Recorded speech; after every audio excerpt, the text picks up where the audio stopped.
Remaja wanita ini menjadi satu-satunya narapidana yang akan dieksekusi pada tanggal 30 September 2026. Jadi buat kalian yang belum tahu ceritanya, 1 menit bersama Mon akan gue ceritakan.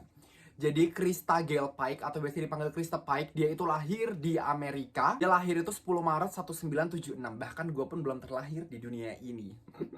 Terus pada tahun 1995, dia sudah melakukan suatu kejahatan dan dia melakukan itu terhadap teman kampusnya sendiri. Dan korbannya itu namanya Colin Slammer. Terus kejadiannya pada 12 Januari tahun 1995, Krista Pike ini ngajakin dua temannya yang lain untuk menemui si korban yang namanya Slammer. Nah, si Slammer ini dipingin-pingin nih, ayo kita pakai marijuana yuk, gitu-gitu kan. Jadi mereka tuh pengen teler gitu kan.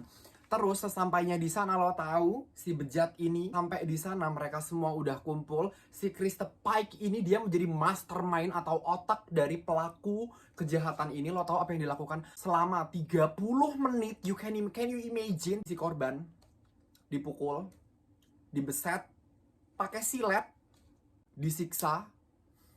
Astagfirullahaladzim, na'udzubillah min dzalika, sampai pada akhirnya si Krista Pike menghancurkan tengkorak pakai aspal. Prak, dia hancurin, udah hancur. Begitu hancur, si Krista Pike ini nggak cuma sampai situ, dia nyimpen sisa tengkoraknya untuk kenang-kenangan.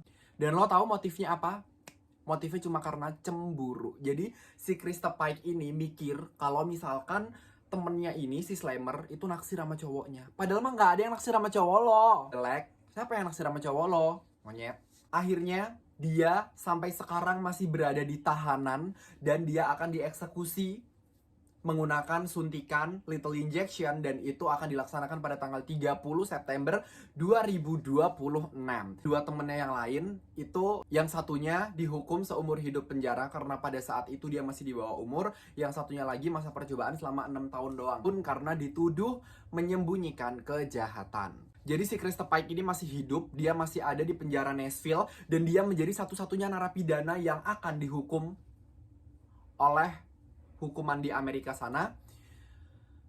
Dan lo tahu yang bikin gue emosi lagi apa? Di tahun 2001 dia melakukan percobaan pembunuhan terhadap teman satu selnya bernama Patricia Jones. Dan akhirnya si Krista Pike ini masuk lagi ke persidangan dan hukumannya ditambah 25 tahun. Ya, mampus lo. Bulan Maret tahun 2012 dia mencoba melarikan diri dari penjara. Lu bayangin, udah berapa korbannya?